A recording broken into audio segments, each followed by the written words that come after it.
The massive alien ship appeared over Earth like a dark cloud blocking the sun, and Captain Lee Dae-ho watched it from the window of the space station as his coffee grew cold in his hands, and his heart beat faster than it had in years of military service because humanity had just made first contact with aliens and nobody knew if they came in peace or war. The ship was bigger than anything humans had ever built, with smooth curves and bright lights that pulsed like a heartbeat, and it made Earth's best warships look like toys floating in a bathtub. But Lee Dae-ho had seen enough battles to know that size did not always mean victory, and he kept his hand close to the emergency button, just in case. 3 days later, the aliens sent a message in perfect Korean and English and 12 other Earth languages saying they wanted to meet and talk about trade and friendship, and they called themselves the Velkin Trade Consortium, and their leader was someone named Thexvar, who claimed to be a merchant prince from the center of the galaxy where thousands of worlds traded with each other. Every day, Admiral Park Hyun-woo called an emergency meeting at Earth Defense Command, and Lee Dae-ho flew down from the station along with Dr. Kim So-ra, who was Earth's best scientist when it came to new technology and space engineering, and she had been studying the alien ship through telescopes and sensors for 3 days straight without sleeping much. The meeting room was full of important people from every country on Earth, and they all looked nervous and excited at the same time because this was the biggest thing that had ever happened to humanity, and everyone wanted to make sure they did not mess it up and start a war with aliens, who had better technology and bigger ships. Thexvar arrived in a smaller ship that landed at the Space Center in Korea, and he was tall and thin like a stretched human with blue skin and 4 arms and eyes that glowed with a soft purple light, and he wore robes that seemed to be made of liquid metal that moved and shifted colors as he walked, and his voice sounded like music when he spoke. The alien leader smiled with too many teeth and spread his forearms wide in what seemed like a friendly gesture, and he said that the Velkins had been watching Earth for many years, and they were impressed with how quickly humans had learned to use technology and build things and fight wars and survive disasters, and they wanted to offer humanity a chance to join the galactic community. Dr. Kim So-ra listened carefully and took notes on everything the alien said, and she noticed that Thexvar seemed very confident and maybe a little too friendly, like a salesman who was trying to sell something expensive to people who did not have much money, and she did not trust the way his purple eyes kept looking around the room, as if he was counting how many humans were there. The alien explained that most new species needed help when they first joined the galactic community because space was dangerous and full of pirates and hostile aliens and natural disasters, like black holes and solar flares, and the only way to survive was to have good ships with strong weapons and shields and fast engines. Thexvar waved one of his hands and a hologram appeared in the air showing dozens of warships that looked powerful and deadly, with thick armor and big guns and energy weapons that glowed like stars, and he said these ships had protected Velkin space for hundreds of years and won many battles against enemies who tried to invade or steal or destroy. The alien merchant prince said that normally these ships would cost more money than a young species could ever pay, but the Velkins were feeling generous, and they wanted to help humanity grow strong and safe, so they would sell Earth a fleet of these warships for a very good price that would only require some mining rights to asteroids and some food from Earth's farms. Admiral Park Hyun-woo asked, "What kind of mining rights and how much food and for how long?" And Thexvar smiled again and said it was just a small thing, really, just enough to help pay for the ships and the training and the maintenance and maybe some fuel and spare parts, and it would only last for 50 Earth years, which was nothing compared to how long these ships would protect humanity. Lee Dae-ho looked at Dr. Kim So-ra and saw that she was frowning and making more notes, and he knew she was thinking the same thing he was thinking, which was that this deal sounded too good to be true, and in his experience, deals that sounded too good to be true usually were too good to be true. The alien brought out contracts written in glowing text that appeared in the air, and he said all the legal words were there in human languages and everything was fair and equal, and humanity would get 12 warships right away, and more later if they needed them. And all they had to do was sign the papers, and the ships would be delivered within 1 Earth month. Dr. Kim So-ra raised her hand and asked if she could examine one of the ships before humanity signed anything. And Thexvar laughed with a sound like wind chimes and said, of course she could look at the ships, because the Velkins had nothing to hide and they were proud of their technology and craftsmanship. 2 weeks later, the alien ships arrived, and they were impressive to look at from the outside, with hulls that seemed to be made of some kind of metal that changed color in different light, and weapons that looked like they could destroy mountains, and engines that glowed with blue fire. But when Dr. Kim So-ra and engineer Choi Min-ki went aboard the first ship, they found problems. The metal hulls were not as strong as they looked, and there were patches of rust and corrosion in places where the pretty coating had worn thin. And the weapons looked impressive but used old technology that was not very efficient, and the engines were loud and used too much fuel and broke down often. Choi Min-ki was an expert at fixing things and building things, and he had worked on every kind of machine and vehicle that humans had ever made, and he could tell right away that these ships had been used hard and fixed many times, and some of the repairs had been done quickly and badly by people who did not care about making them last. The alien crew members who delivered the ships were not the same species as Thexvar, and they looked tired and unhappy. And when Dr. Kim So-ra asked them questions about how the ships worked, they gave short answers and would not look her in the eyes, and she got the feeling that they did not like their jobs very much. One of the alien crew members, whose name was something that sounded like Keth, whispered to Choi Min-ki, when the others were not looking, and said that these ships were old and had been sitting in scrap yards for years before the Vulcans decided to sell them to new species, and that the weapons had not been upgraded in decades, and the armor was thin in many places. Lee Dae-ho spent 3 days going through every part of the largest ship, and he found that the command systems were complicated and hard to use, and the life support was unreliable, and the communications equipment was designed for alien biology and did not work well with human hands and voices. Admiral Park Hyun-woo called another meeting, and this time only the military leaders and top scientists were invited, and they discussed what they had learned about the alien ships and whether humanity should accept the deal, or try to negotiate better terms, or reject it completely. Dr. Kim So-ra presented her report and said that the ships were functional, but outdated and inefficient, and would require constant maintenance and upgrades to be useful. And engineer Choi Min-ki said that he could fix most of the problems, but it would take time and resources, and the ships would never be as good as they could be if they were built from scratch. Lee Dae-ho said that the ships could fight if they had to, but they were not the powerful weapons that Thexvar had claimed, and any enemy with modern technology would have a big advantage in battle,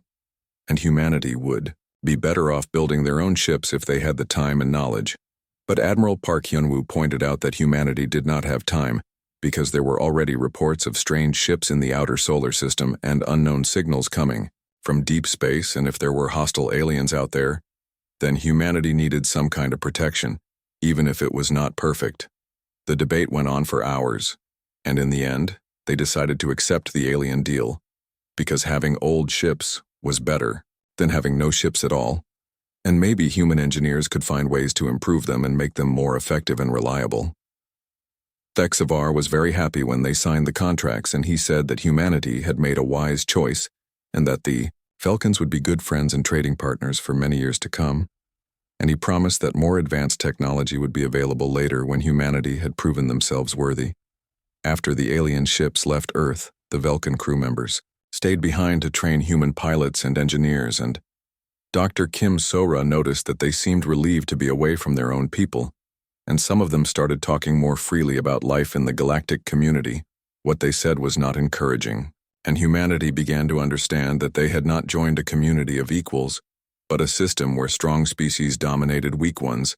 and new members were expected to serve their betters and pay tribute and accept whatever terms they were offered. Lee Dae-ho watched the alien ships take their positions around Earth's solar system and wondered if humanity had just made the biggest mistake in their history by trusting beings who smiled too much and promised things that seemed too good to be true. 5 years had passed since the Vulcans sold humanity their rusty warships, and Earth had been paying the price every single day as human miners worked the asteroid belts and farmers grew food on colony worlds to meet the endless demands of their alien creditors who always seemed to need just a little bit more. Lieutenant Commander Yoon Ji-hae stood on the bridge of the UES Determination and watched her crew struggle to keep the ship running as sparks flew from control panels and the engines made grinding noises that meant another expensive repair was coming soon, and she wondered how many more times they could fix this piece of alien junk before it finally gave up completely. The ship was on patrol duty near the asteroid mining station, At Ceres, where human workers dug rare metals out of rocks while alien overseers watched and counted every gram, to make sure Earth met its quotas and paid its debts. And Yoon-ji-hai hated seeing her people work like slaves for beings who had tricked them with false promises and broken machines. Her chief engineer, Sergeant Kang Tae-won, came up from the engine room with his face covered in grease and his uniform torn, and he shook his head and said that the main drive was failing again, and they would need to shut down one of the reactor cores to prevent a complete breakdown that could kill everyone on board. Yoon-ji-hai cursed under her breath, because this was the third major breakdown this month, and they were supposed to patrol this sector for another 2 weeks before returning to base for supplies and repairs. But now they would have to limp back early and hope they did not run into any pirates or hostile aliens on the way. The trouble started an hour later when proximity alarms began screaming, and the sensor operator reported unknown ships approaching fast from the direction of the outer asteroid belt, where there should not have been any traffic at all, and Yoon Ji-hee ordered battle stations even though she knew their weapons were as unreliable as everything else on this flying scrap heap. 3 ships appeared on the main screen, and they were clearly pirate vessels with mismatched armor and weapons bolted onto hulls that had been stolen from different species and painted with symbols that meant death and destruction in a dozen different alien languages. And they were moving fast toward the mining station where hundreds of human workers had no way to defend themselves. The pirate leader sent a message demanding that the humans surrender all their mined metals and food supplies or watch their people die. And Yoon Ji-hae knew she had no choice but to fight, even though her ship was barely functional and outgunned 3-1. She ordered Kang Tae-won to give her everything the engines could manage and told her weapons officer to prepare for battle. But before they could engage the enemy, the main drive finally gave up with a sound like thunder, and the ship lost power and began drifting helplessly toward a cluster of asteroids. The pirates laughed over the radio and said they would come aboard and take what they wanted, and maybe keep some humans as slaves if they behaved properly. And Yoon Ji-hae drew her sidearm and prepared to fight them hand-to-hand if necessary, because she would never surrender her ship or her people to scum like this. But Kang Tae-won had an idea, and he ran back to the engine room with 2 of his best technicians and started pulling parts from the backup systems and the life support, and even from some of the alien technology that had never worked properly anyway. And he began building something new. While the pirates moved closer and prepared to board the crippled human ship, Kang Tae-won worked like a man possessed and used human engineering principles and Earth-made components to jury-rig a power system that the alien designers had never imagined, and he rerouted energy through pathways that should not have existed. The ship suddenly came back to life with more power than it had ever had before,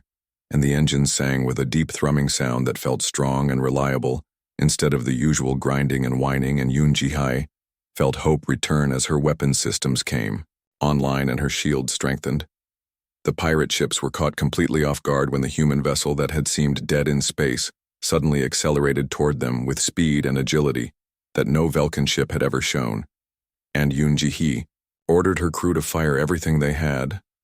The battle was brief and decisive, and the pirates fled after losing 1 ship and suffering heavy damage to the other 2, and they sent panicked messages about humans who had impossible technology and ships that could not work according to everything they knew about Vulcan engineering back at Earth Defense Command. Dr. Kim So-ra studied the reports from Yoon Ji-hae's battle and the modifications that Kang Tae-won had made to his ship, and she began to understand something important about the difference between human and alien technology. The aliens built their ships to look impressive and intimidating with lots of fancy decorations and complicated systems that showed how advanced and powerful they were, but they did not care much about making them work efficiently or reliably,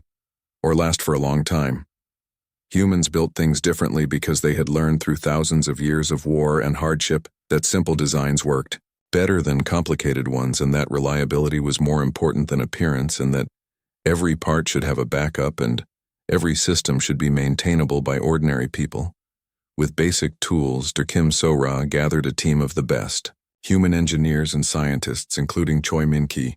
who had been studying alien technology for 5 years and learning all its weaknesses and flaws.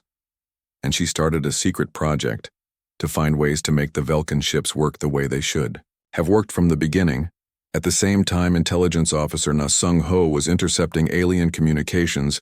using equipment that the Vulcans had sold to Earth for monitoring space traffic, and what he discovered made his blood run cold, because the aliens were not hiding their contempt for humanity very well.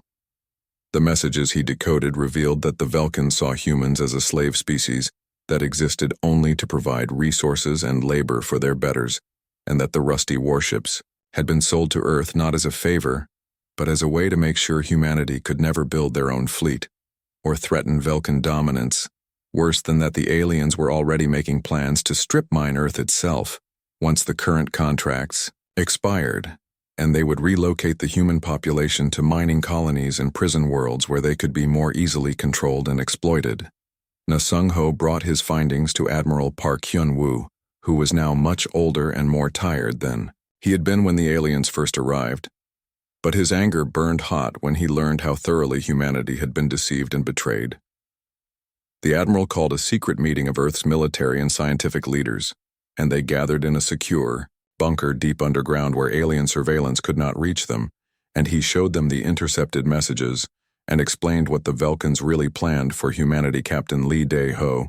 who had been promoted to Fleet Admiral after years of service, was the first to speak, and he said that humanity had been fools to trust the aliens, but they were not helpless, and they could still fight back if they were smart about it. Dr. Kim So-ra presented her research on the weaknesses of alien technology and explained that human engineering principles were actually superior in many ways to what the galactic community used, and that with time and resources, they could build ships that would surprise their enemies. Engineer Choi Min-ki had been working with the crews of all 12 Vulcan ships and training them to make modifications and improvements using human-made parts and Earth manufacturing techniques, and he reported that every ship in the fleet was now performing better than it had when the aliens delivered it. The meeting went on for hours as they discussed plans and possibilities, and slowly a desperate idea began to take shape that might give humanity a chance to survive and maybe even win against enemies who thought they were nothing but primitives with rusty hand-me-downs. Admiral Park Hyun-woo looked around the room at the faces of Earth's best and bravest, and he made a decision that would change the course of human history and either save their species or doom it to extinction. And he said that they would fight back against the Vulcans and their allies no matter what the cost. They would pretend to be obedient slaves while secretly preparing for war, and they would use human ingenuity and determination to turn their alien junk into weapons that could strike fear into the hearts of beings who had never faced an enemy like humanity. Dr. Kim So-ra was put in charge of the technology project and given unlimited resources to develop new weapons and ships and improvements to the existing fleet, and she promised that she would give Earth's warriors the tools they needed to win. Choi Min-ki would train teams of human engineers to retrofit every ship in the fleet with better engines and weapons, and systems that worked according to human logic instead of alien vanity. And he swore that no Vulcan ship would ever break down at a critical moment again. Fleet Admiral Lee Dae-ho would prepare Earth's military forces for a war unlike anything they had ever fought before against enemies with superior numbers and technology, but inferior tactics and motivation. And he began planning battles that would use every advantage that humans possessed. Sung-ho would expand his intelligence network and learn everything possible about Vulcan weaknesses and the politics of the galactic community, and he would find allies among the other species that suffered under alien domination. The secret meeting in the underground bunker had ended 3 months ago, and now humanity was racing against time to prepare for a war that could mean freedom or extinction, and every day brought new challenges as they tried to build weapons and train soldiers while pretending to be loyal servants of their alien masters. Admiral Park Hyun-woo stood in the hidden facility beneath the Korean mountains, where Earth's greatest minds worked day and night to turn alien scrap into human weapons, and the sight of so many brilliant people united in purpose filled his old heart with hope, even though he knew the odds were against them. Dr. Kim So-ra had discovered something remarkable during her studies of Vulcan technology, and she called it the vanity principle, because alien engineers seemed to care more about making their ships look impressive than making them work efficiently, and this gave humanity an unexpected advantage. The aliens built their vessels with smooth curves and shiny surfaces and complicated systems that required specialized tools and rare materials to maintain. But humans had learned through centuries of warfare that simple, robust designs lasted longer and performed better when everything went wrong. engineer. Choi Min-ki had been working with teams of mechanics and technicians from every nation on Earth, and they were secretly retrofitting the 12 Vulcan warships with human-made components that replaced alien complexity with Earth practicality, and the results were astonishing. The main engines that had constantly broken down were stripped out and replaced with human fusion drives that used less fuel and produced more power and could be repaired by any competent engineer using tools and parts that could be manufactured anywhere. The weapon systems that looked fearsome but fired slowly and inaccurately were rebuilt with human targeting computers and power management systems that could put more energy on target in less time, and the alien crews who had trained human gunners were amazed by the improvement. Most importantly, the hulls that had seemed strong but were actually thin and poorly armored were reinforced with earth steel and ceramic composites that could absorb more punishment and protect the human crews who would have to fight against impossible odds. Dr. Lim Bo-young was a materials scientist who had spent her career studying how to make things stronger and lighter and more resistant to damage, and she developed new alloys that combined alien metals with earth elements in ways that produced superior results. Her laboratories created armor plating that was harder than anything the Vulcans had ever seen, but could be manufactured in Earth factories using techniques that human workers had perfected over generations. And she promised that no human ship would be defenseless against alien weapons. Commander Yoon Ji-hae had been promoted to lead the new Human Space Combat Academy, where pilots and crews learned to fight in ways that aliens had never encountered because Earth's military history was full of tactics and strategies that galactic warfare had forgotten. She worked with Lieutenant Han Woo-jin, who was the best pilot in the human fleet, and could make a Vulcan ship dance through space like a fighter instead of lumbering like a cargo hauler. And he developed flight patterns that used human reflexes and intuition instead of alien computers. Lieutenant Bae Sun-hee was a tactical genius who studied every recorded battle in galactic history and found that alien commanders relied on intimidation and superior firepower instead of maneuver and deception. And she created new doctrines that would confuse and outflank enemies who expected humans to fight like Vulcans. The secret training exercises were held in the asteroid belt where human ships could practice combat maneuvers without being observed by alien surveillance, and the pilots learned to use their modified vessels in ways that their designers had never intended. Agent Na Sung-ho had expanded his intelligence network to include sources throughout the solar system, and he discovered that not all aliens supported Vulcan dominance, and some species were looking for allies who could help them break free from the galactic hierarchy. He made contact with rebel groups among the Keth, who were the tired workers that Dr. Kim Sora had met years ago, and they confirmed that many species resented having to serve the Vulcans, but were too weak individually to resist and would welcome human leadership if it proved effective.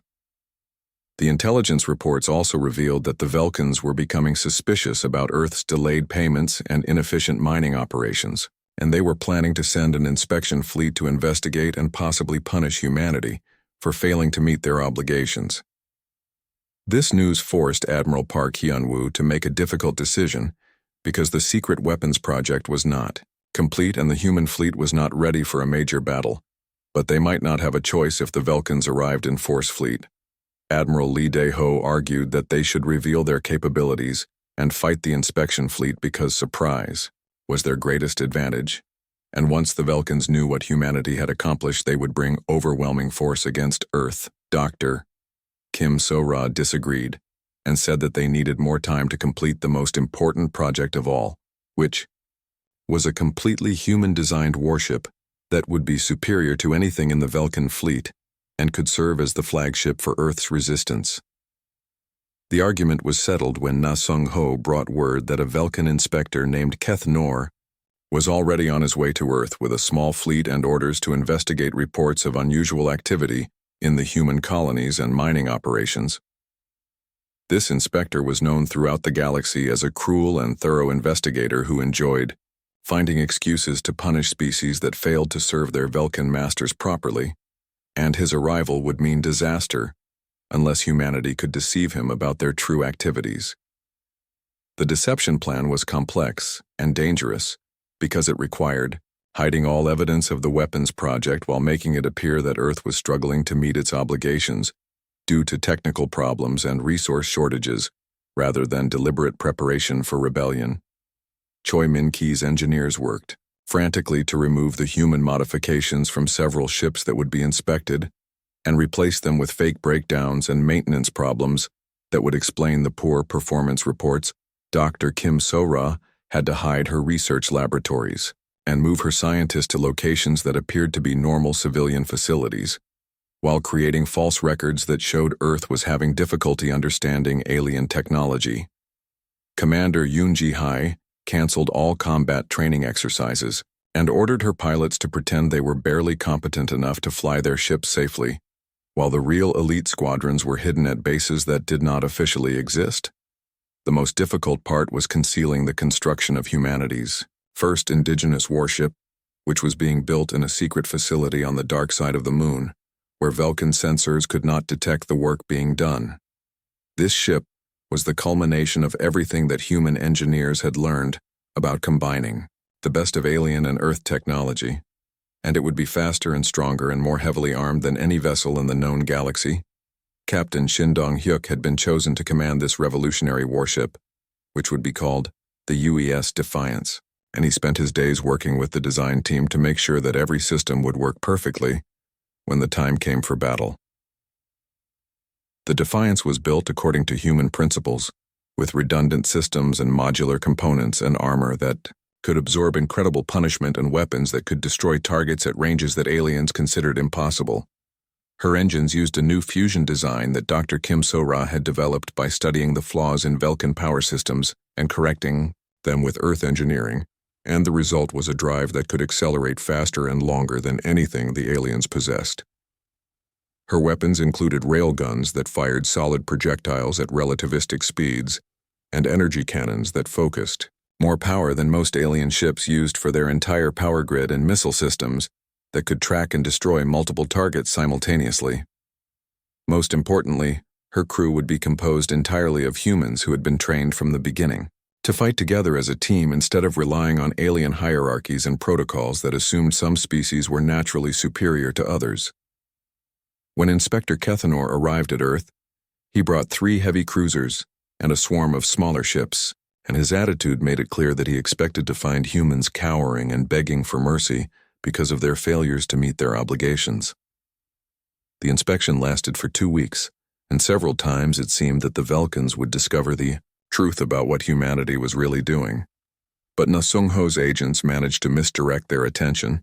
and the fake evidence convinced them that Earth was simply incompetent, rather than rebellious. Gethnor was satisfied that the humans were too primitive and disorganized to pose any threat to Vulcan interests,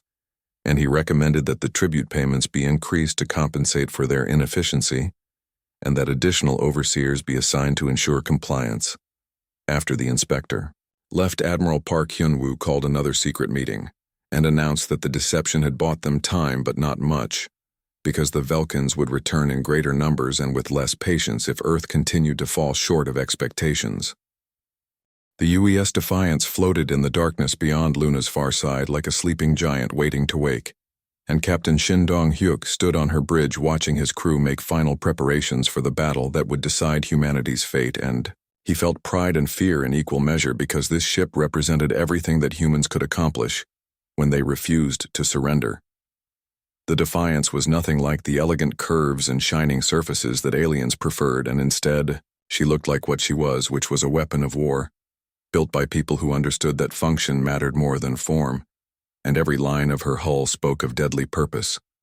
Her armor was thick, earth steel layered with ceramic composites and reactive plating that could absorb energy weapons and deflect projectiles, and her hull was designed to keep fighting even after suffering damage that would cripple most alien vessels. Commander Yoon Ji-hae served as his executive officer, and she had spent months learning every system on the ship until she could operate any station blindfolded and coordinate repairs under fire and lead damage control teams through the worst emergencies. The weapons officer was Lee Jae-min, who had trained on every gun and missile system that humans had ever built, and he could put rounds on target at ranges that alien gunners considered impossible, and he had memorized the weak points of every known enemy ship. Type Navigator Oh Hyejin could plot courses through asteroid fields and around gravity wells that would have terrified alien pilots. and she understood how to use momentum and orbital mechanics to give human ships advantages in speed and positioning.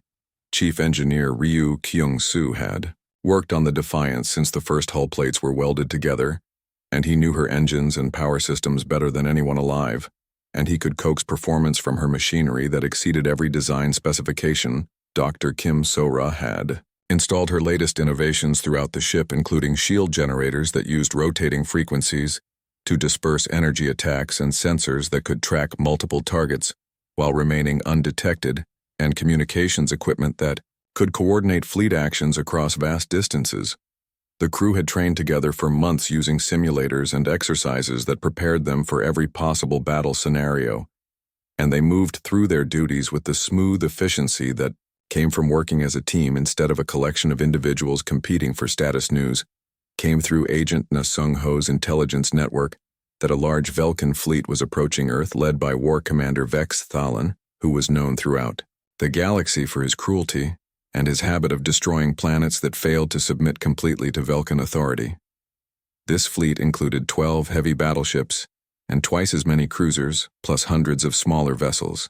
and it was large enough to reduce Earth's cities to rubble and enslave every human survivor. And Vex Thalan had publicly announced his intention to make an example that would terrify other species into obedience. Admiral Park Hyun-woo called the final strategy meeting in the hidden command center, and he looked older than his years, but his voice was steady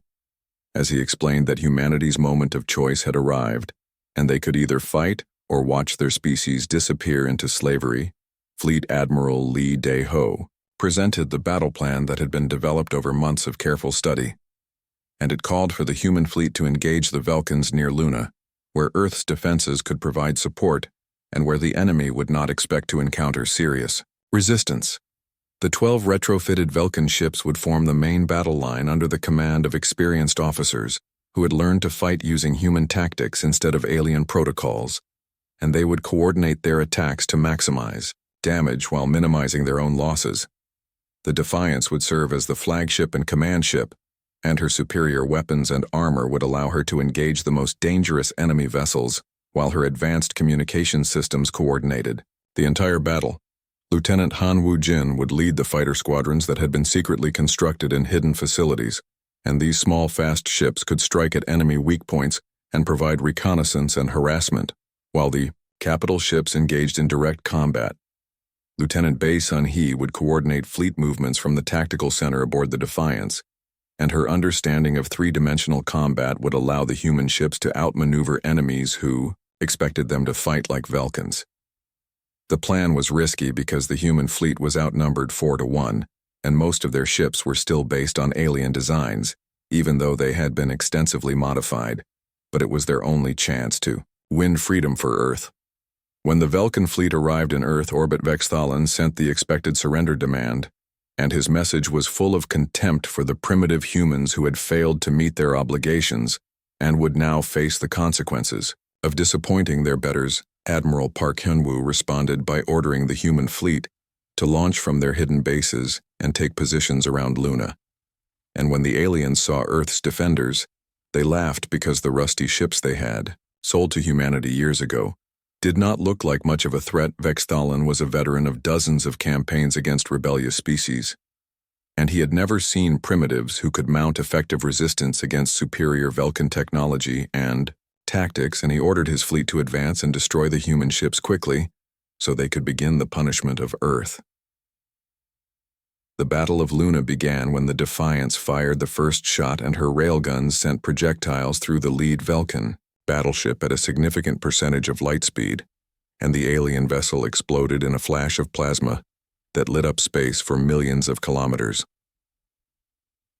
The Velkan commander could not believe what he had seen because no known weapon could penetrate his flagship's shields and armor so easily,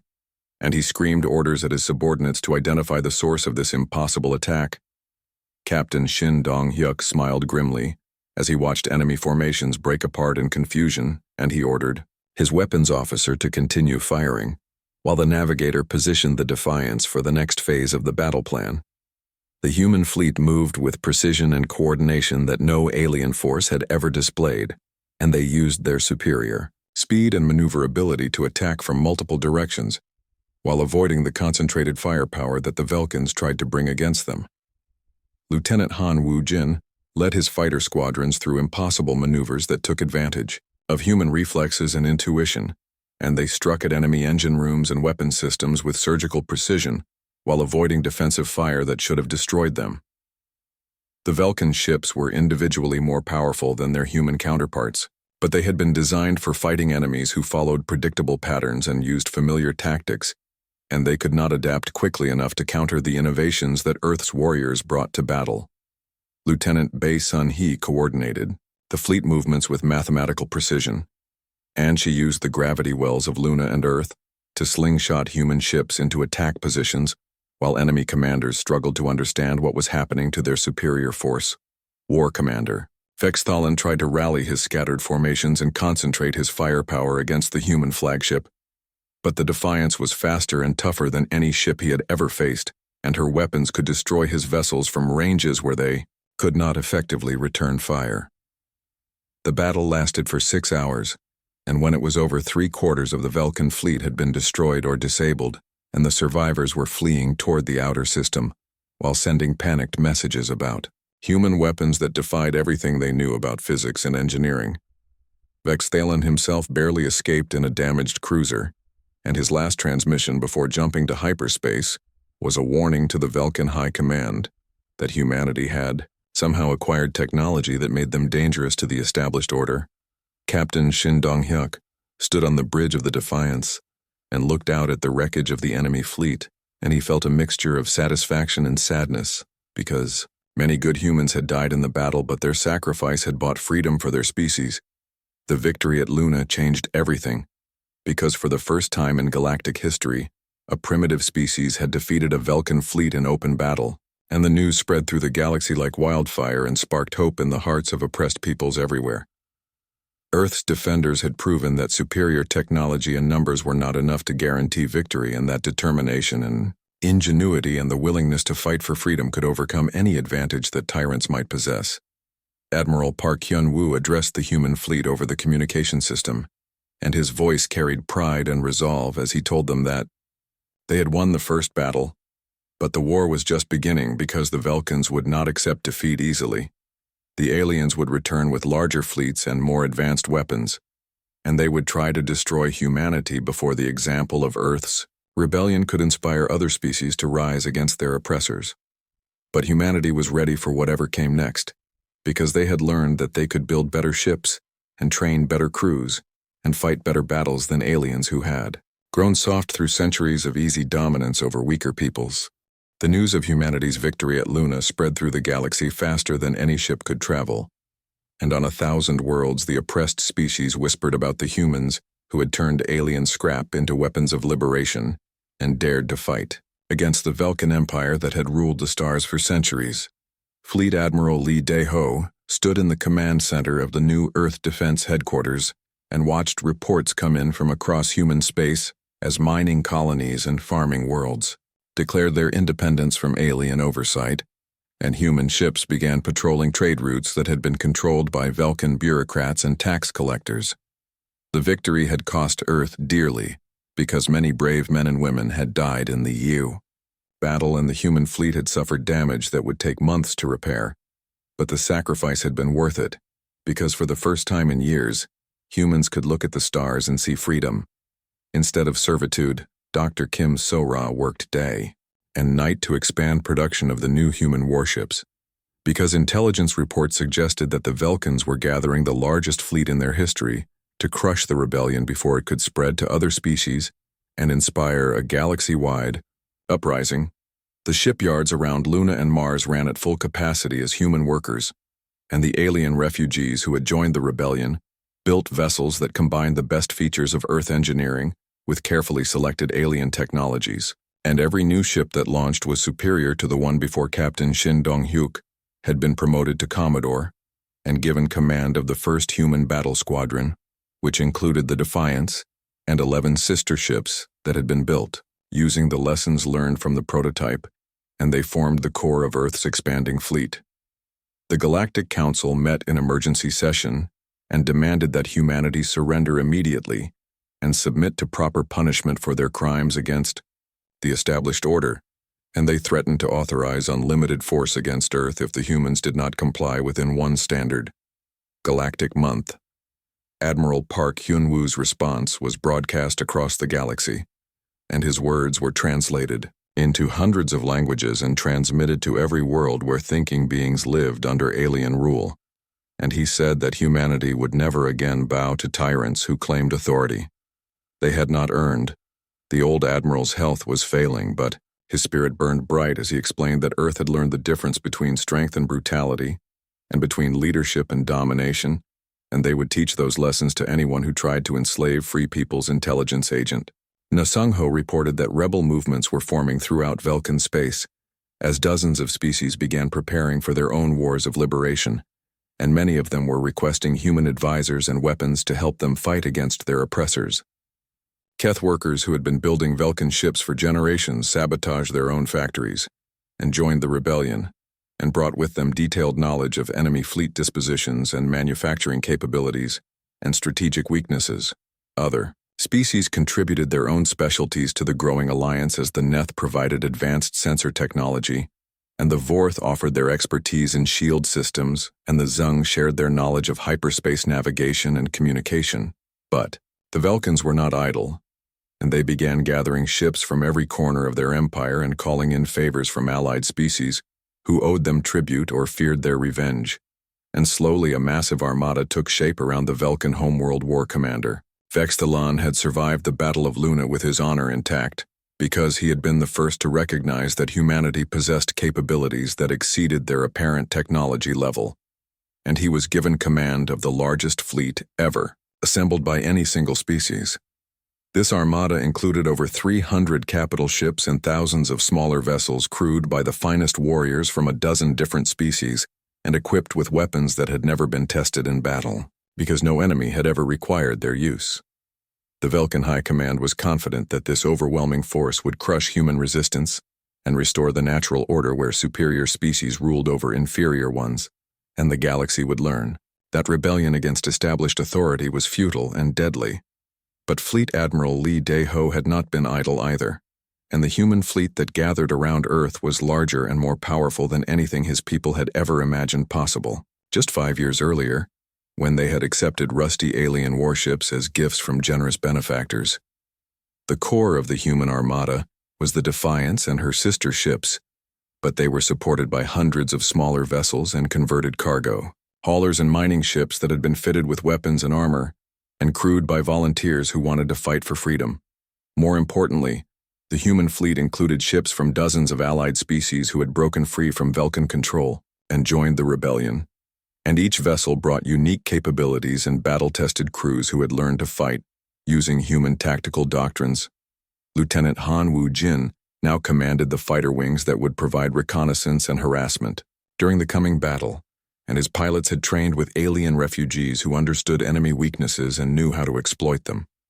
Lieutenant Bae Sun-hee had been promoted to admiral and given responsibility for overall fleet coordination, and she had developed new battle plans that took advantage of the diverse capabilities of the Allied forces